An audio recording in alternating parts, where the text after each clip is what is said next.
Good morning to all. आज इस video में हम बात करेंगे डीएलएड सेकेंड सेमेस्टर के पंचम प्रश्न पत्र सामाजिक अध्ययन में 2019 का पेपर है आपका। यहाँ पर आपको देखने को मिलेंगे किस तरह के ऑप्शन आए थे आपके सेकंड पेपर में, किस तरह के वेरी शॉर्ट आए थे और किस तरह के शॉर्ट क्वेश्चन आए थे। तो यहाँ से कुछ क्वेश्चन आपको रिपीट होकर जो आपका एग्ज़ाम होने वाला है वहाँ पर भी आपको मिलेंगे और आपको हेल्प मिलेगी कि पेपर किस तरह से आया और किस तरह से आपको सॉल्व करना है। चलिए हम बात करते हैं पेपर की।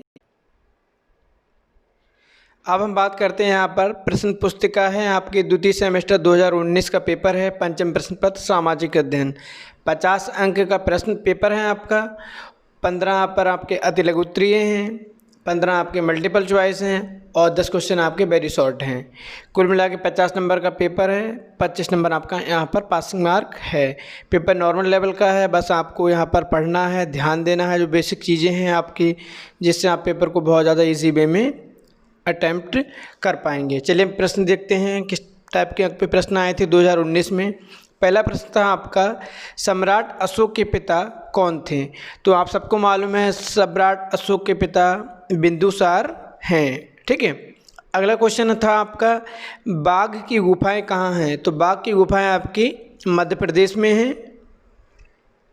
नेक्स्ट क्वेश्चन है आपका, मुद्रा राक्षस नाटक के लेखक थे? तो मुद्रा राक्षस नाटक आपका विशाख दत्त के द्वारा लिखा गया है। नेक्स्ट क्वेश्चन है आपका चौथा क्वेश्चन, गुप्त काल की भाषा कौन थी? तो गुप्त काल में दो भाषाएं प्रचलित थीं आपकी, पाली भाषा और संस्कृत भाषा, लेकिन जो गुप्त काल की भाषा थी उसको हम संस्कृत मानते हैं, ठीक है, वो संस्कृत भाषा थी वहाँ पर। अगला पांचवा प्रश्न है आपका, सल्तनत काल में सैनिकों को नगद वेतन देने की प्रणाली अपनाई थी? किसने अपनाई थी? अलाउद्दीन खिलजी ने। ओके, तो यहाँ पर आपका हो जाएगा अलाउद्दीन खिलजी। नेक्स्ट प्रश्न है आपका, पृथ्वीराज रासो के अनुसार राजपूतों की उत्पत्ति कैसे हुई? तो पृथ्वीराज रासो के अनुसार राजपूतों की उत्पत्ति अग्निकुंड से हुई है। ओके, अगले प्रश्न पर बढ़ते हैं हम आगे। सूफी संत निजामुद्दीन औलिया की दरगाह स्थित है? तो सूफी संत निजामुद्दीन औलिया की दरगाह दिल्ली में है, ठीक है। अगला प्रश्न है आपका, पल्लवों का प्रसिद्ध बंदरगाह था? तो पल्लवों का जो प्रसिद्ध बंदरगाह था वो था महाबलीपुरम। ओके, महाबलीपुरम। नवा प्रश्न है आपका, सल्तनत काल में प्रांत को कहते थे? तो सल्तनत काल में प्रांत को हम कहते थे इक्ता। ओके, नेक्स्ट प्रश्न पे बढ़ते हैं हम, भूकंप नापने की इकाई क्या है? तो भूकंप नापने की इकाई आपका रिक्टर स्केल होता है। रिक्टर स्केल पर हम भूकंप को नापते हैं, ठीक है। अगला प्रश्न आपका, संगमरमर है? संगमरमर क्या है आपका? तो संगमरमर रूपांतरित शैल है आपका। ओके, अब हम बढ़ते हैं नेक्स्ट प्रश्न पर।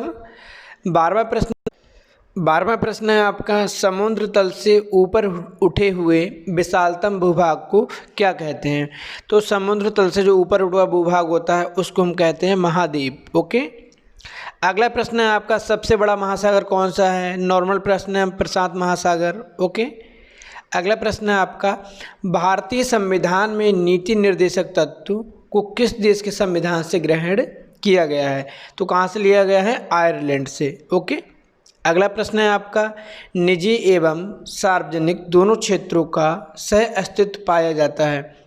ये पाया जाता है आपका जो मिश्रित अर्थव्यवस्था होती है उसमें। ओके, अब यहाँ से आपका स्टार्ट होता है वेरी शॉर्ट वाला पोर्शन जो एक एक नंबर में डिवाइड रहते हैं आपके। पहला प्रश्न आपका, मेगस्थनीज द्वारा रचित पुस्तक का नाम लिखिए? तो मेगस्थनीज ने इंडिका नामक पुस्तक को लिखा था। ओके, अगला प्रश्न आपका, तृतीय बौद्ध संगीति का आयोजन किसके शासनकाल में हुआ था?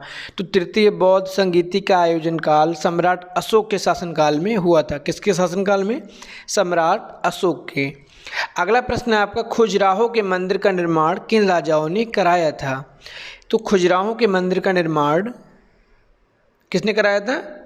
चंदेल वंश के राजाओं ने कराया था। ओके, अगला प्रश्न है आपका, राजपूत कालीन प्रसिद्ध शिक्षा के केंद्रों का नाम लिखिए? तो राजपूत शासकों के समय में शिक्षा आश्रम पाठशालाओं में दी जाती थी, गुरुकुलों में दी जाती थी। इस समय नालंदा, विक्रमशिला, काशी आदि, कांची आदि शिक्षा के प्रमुख केंद्र थे। ओके, अगला प्रश्न है आपका 20वां, महमूद गजनबी ने भारत के किस प्रसिद्ध मंदिर पर 17 बार आक्रमण किया था? तो महमूद गजनबी ने भारत में गुजरात में सोमनाथ के मंदिर पर आक्रमण किया था। ओके, अगला प्रश्न है आपका, सल्तनत कालीन राज्य की आय के दो साधन लिखिए। तो सल्तनत काल में जो आय के दो साधन थे उन्होंने लगाया था, जजिया कर लगाया था और ज़कात कर लगाया था, जजिया कर और ज़कात कर। अगला प्रश्न है 22वां, परतदार शैल के दो उदाहरण लिखिए। तो परतदार शैल के उदाहरण आपका चूना पत्थर हो जाएगा, कोयला हो जाएगा और बलुआ पत्थर हो जाएगा। ओके, सबसे बड़ी नदी कौन सी है आपकी? विश्व में सबसे बड़ी नदी कौन सी है? तो विश्व में सबसे बड़ी नदी आपकी अमेजन है जो दक्षिणी अमेरिका में पाई जाती है। और अगर आपसे पूछता कि सबसे लंबी नदी कौन सी है, तो सबसे लंबी नदी नील नदी है आपकी, और सबसे बड़ी नदी आपकी अमेजन नदी है।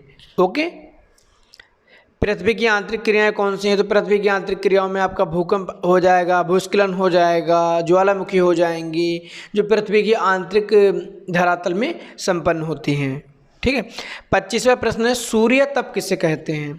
सूर्य से पृथ्वी तक पहुंचने वाले सौर विकिरण को सूर्य ताप कहते हैं। ठीक है, सूर्य तप किसे कहते हैं? जो सूर्य की किरणें होती हैं, जो सूर्य के विकिरण होते हैं, सौर विकिरण पृथ्वी तक पहुंचते हैं, उन्हीं को हम कहते हैं सूर्य तप। ठीक है, अगला प्रश्न है आपका, ज्वार भाटा से आप क्या समझते हैं?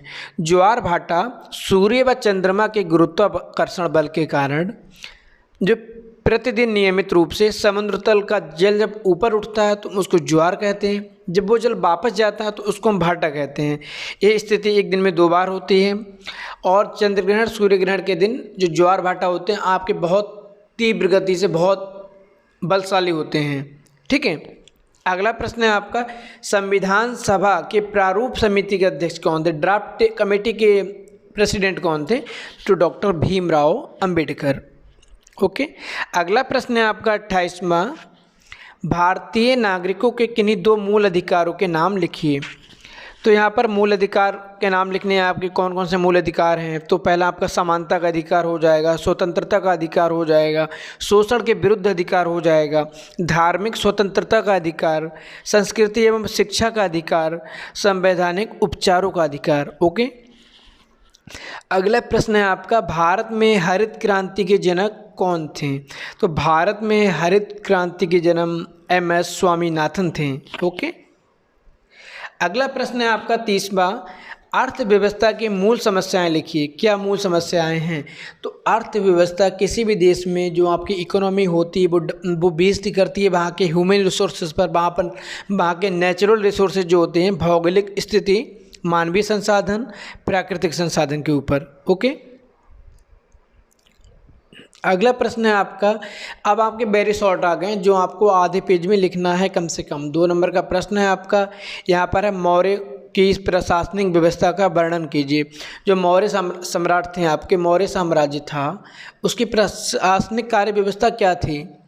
तो मौर्य साम्राज्य के प्रशासन का स्वरूप केंद्रीकृत था, अर्थशास्त्र के आधार पर प्रशासन के सभी पहलू में राजा का विचार और आदेश सबसे ऊपर था। वो अपने मंत्रियों से सलाह लेता था और उसके अकॉर्डिंग अपने कार्य को करता था। चाणक्य के अनुसार, चाणक्य ने बताया है कि राज्य के 7 अवयव हैं, राजा, अमात्य, जनपद, दुर्ग और कोष, बल व मित्र। तो इन सब के माध्यम से ही राजा किसी निर्णय को लेता है। ठीक है, राजा अपने सभी राज्य कार्यों का संचालन अमात्यों, मंत्री तथा अधिकारियों के द्वारा करता है। अमात्य एक सामान्य पदनाम था जिसे राज्य के सभी पदाधिकारी का ज्ञान होता था। प्रशासन के मुख्य अधिकारियों का चुनाव राजा इन अमात्यों की सहायता से करता था। अमात्य पोस्ट थी जो राज्य में होने वाले प्रत्येक घटनाओं, प्रत्येक व्यक्तियों के बारे में जानकारी रखते थे। मौर्य काल में शासन की सबसे छोटी इकाई क्या थी? ग्राम थी। ग्राम को मौर्य काल में शासन की सबसे छोटी इकाई माना जाता था, जिसका प्रधान कौन होता था? ग्रामिक कहलाता था, जिसका प्रधान ग्रामिक कहलाता था। मौर्य काल की 6 प्रमुख समितियां जिसके द्वारा संबंधित कार्यों का संचालन होता था, कौन कौन सी थी? पहला था आपका प्रांतीय प्रशासन, दूसरा आपका नगर प्रशासन, तीसरा न्याय प्रशासन, चौथा सैन्य प्रशासन, पांचवा गुप्तचर प्रशासन और लास्ट आपका छठा राजस्व प्रशासन। प्रांतीय पूरे प्रांत का मतलब देखना होता था, किस तरह से की सुख सुविधाएं आपको देना है, किस तरह की पॉलिसी से आपको बनाना है।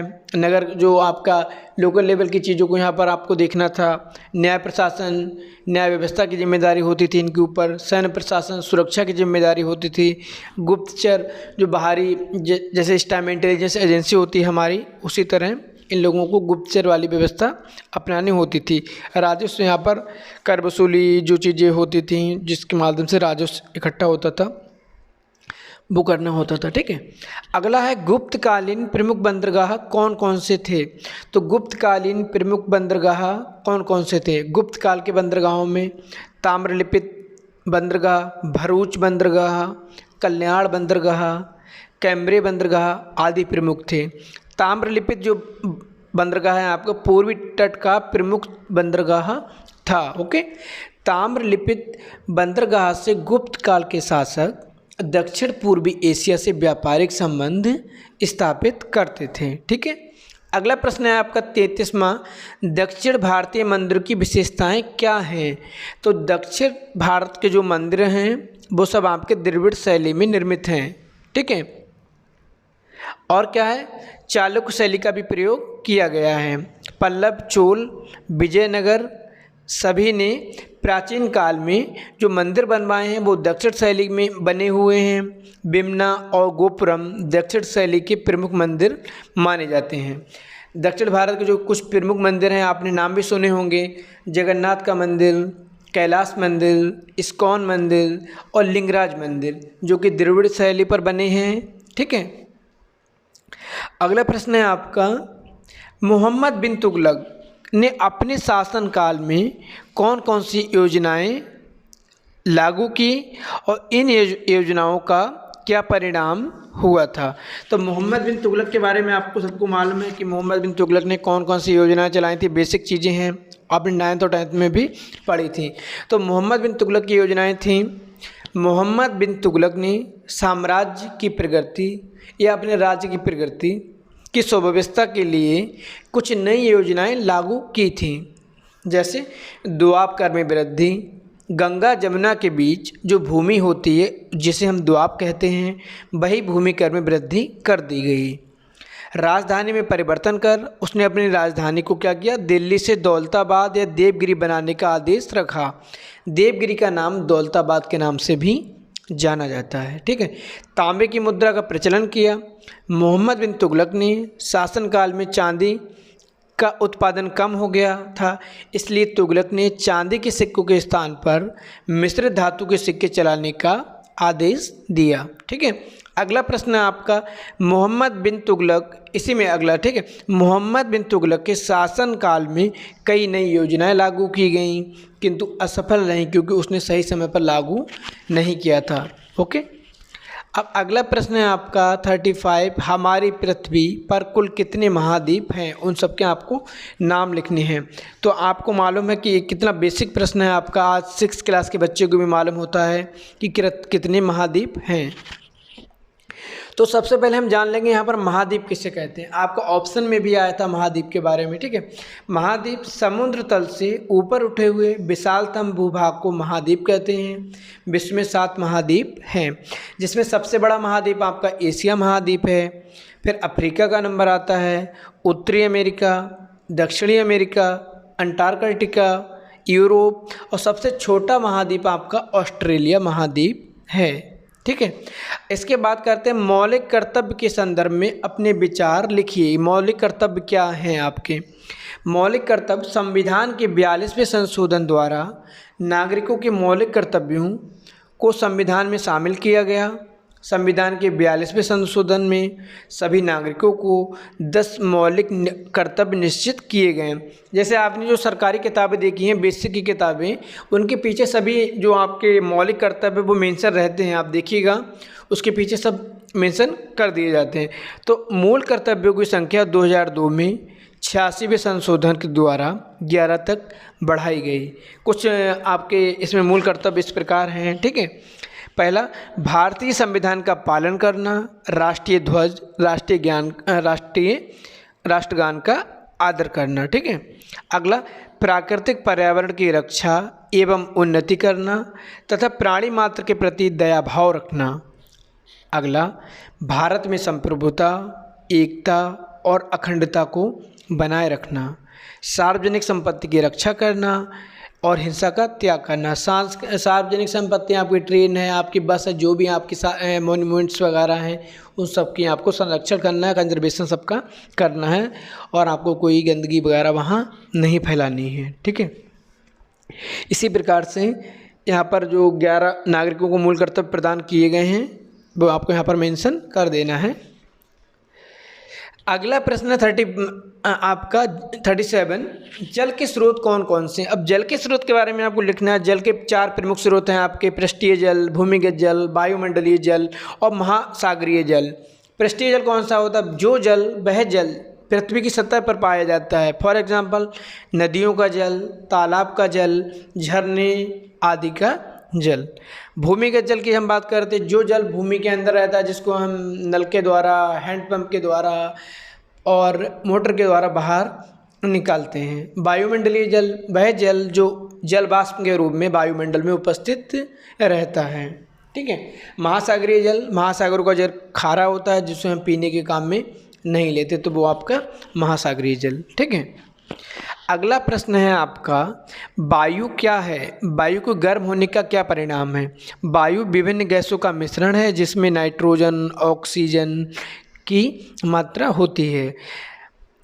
जिसमें जैसे जो आपकी वायु है विभिन्न गैसों का मिश्रण है, तो उसमें क्या है आपने भी पढ़ा होगा, जिसमें ऑक्सीजन लगभग आपकी 21% है, नाइट्रोजन आपकी 78% है और कार्बन डाइऑक्साइड आपकी 0.03% है। जिसमें हम ऑक्सीजन को क्या कहते हैं?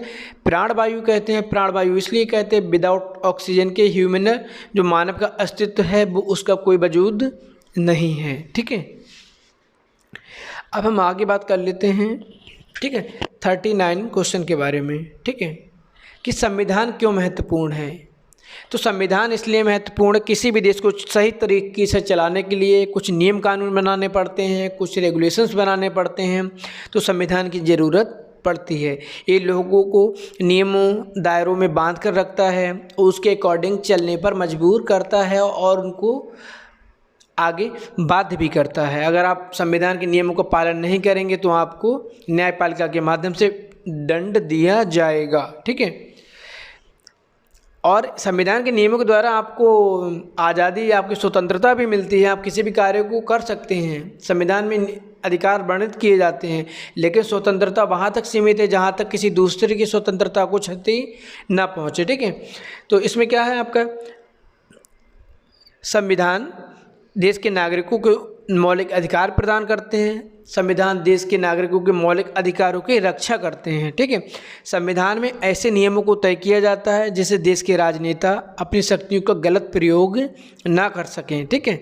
संविधान ये भी सुनिश्चित करता है कि लोगों का ताकतवर समूह है, किसी दूसरे ताकतवर जो कमज़ोर वर्ग होते हैं उनको उनके ऊपर अपनी ताकत का यूज़ ना कर पाएँ। ठीक है। अगला प्रश्न है आपका 40वां, लास्ट प्रश्न है आपका, कृषि विकास हेतु सरकार द्वारा अपनाए जाने वाली किन्हीं 2 उपायों को बताइए। तो कृषि विकास के द्वारा सरकार द्वारा जो उपाय अपनाए गए हैं, पहला उपाय आपका हो जाएगा राष्ट्रीय खाद्य सुरक्षा मिशन। भारत सरकार ने खाद्यान्न उत्पादन में आई स्थिरता और बढ़ती जनसंख्या को ध्यान में रखते हुए, खाद्य उपभोग को ध्यान में रखते हुए अगस्त 2007 में राष्ट्रीय खाद्य सुरक्षा मिशन का शुभारंभ किया। कब किया? अगस्त 2007 में राष्ट्रीय खाद्य सुरक्षा मिशन का शुभारंभ किया। इसका प्रमुख उद्देश्य गेहूं, चावल व दलहन की उत्पादकता को बढ़ाना ताकि देश में खाद्य सुरक्षा की स्थिति को सुनिश्चित किया जाए। राष्ट्रीय कृषि विकास योजना, राष्ट्रीय कृषि विकास योजना का लक्ष्य कृषि एवं समृद्धि क्षेत्रों का समग्र विकास सुनिश्चित किया जाए और 11वीं पंचवर्षीय योजना की अवधि के दौरान कृषि क्षेत्र में 47% की वार्षिक वृद्धि को प्राप्त करना था। आपका पेपर था, आपने देखा था, यहाँ पर बहुत क्वेश्चन आपके नॉर्मल भी थे, कुछ क्वेश्चन आपको बस केवल देखना था। कोई ऐसा प्रश्न नहीं था जो आपको लगे कि बहुत ज़्यादा हैवी क्वेश्चन था, आपका आउट ऑफ सिलेबस था। नॉर्मल प्रश्न थे, बस आपको थोड़ा यहाँ पर एक बार बेसिक लेआउट देख लेना है पेपर का पूरा, और किस तरह से आपको अटैम्प्ट करना है, आप टाइम मैनेजमेंट करेंगे और अच्छे से आपको पढ़ना है, अच्छे से नंबर लाना है। आज के लिए इतना ही, धन्यवाद। कोई प्रॉब्लम है तो आप कमेंट बॉक्स में कमेंट कर सकते हैं।